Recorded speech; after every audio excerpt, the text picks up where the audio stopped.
Please اس شو کے بعد نا ضرور قرآن مجید ترجمے والا کھولیے گا اور سورہ مریم سورہ نمبر 19 ہے آیت نمبر 88 سے لے کے 92 تک غور کیجئے گا کہ اللہ تعالیٰ اس میں کیا بیان کر رہے ہیں۔ اللہ تعالیٰ کہتے ہیں کہ یہ جو کہتے ہیں کہ خدا نے الرحمن نے بیٹا جنا، نعوذ باللہ ثم نعوذ باللہ، اللہ تعالیٰ کہتے ہیں کتنا بڑا کلمہ ہے جو ان کی زبانوں سے نکلتا ہے، اتنی بڑی بات ان کے منہ سے نکلتی ہے کہ اگر یہ پہاڑ اور زمین اور آسمان یہ سن لے تو پہاڑ ریزہ ریزہ ہو جائیں، آسمان پھٹ جائے، زمین دو ٹکڑے ہو جائے کہ تم نے اللہ کے بارے میں اتنا بڑا شرک کہہ دیا کہ اللہ کا بیٹا ہوا، نعوذ باللہ ثم نعوذ باللہ۔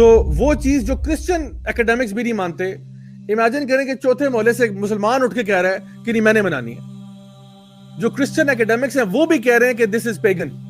Now, we understand that December 25th is more than likely not the actual birth date of Jesus Christ. We understand that. In fact, we can be pretty sure he wasn't born that time of year. You know, up to 400 AD, no Christians were celebrating Christmas around the 25th of December. What does the Bible say about Christmas? Well, if you look through it, it says nothing. Absolutely nothing. It doesn't even mention the date of Jesus' birth.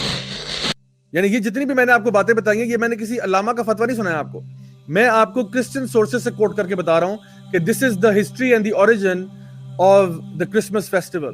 نبی کریم صلی اللہ علیہ وسلم کی حدیث ہے ابو داؤد میں حدیث number 4031، جس میں آپ نے فرمایا کہ جو بھی کسی قوم کی مشابہت کرے گا وہ انہی میں سے ہوگا۔ تو صحابہ کہتے ہیں ہمیں تو بڑی خوشی ہوئی یہ بات سن کے کیونکہ ہم تو نبی سے محبت کرتے تھے اور یہ ان کے ایکشن میں نظر بھی آتا تھا کہ وہ محبت کرتے تھے، تو they would act like him, they would be like him, they would try کہ ہم نبی کی سنتوں کو فالو کریں۔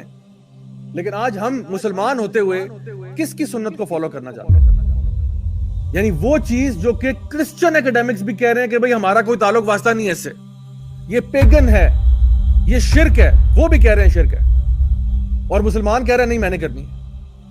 انا للہ و انا الیہ راجعون۔ سیریسلی شرم کا بہت شرم کا مقام ہے۔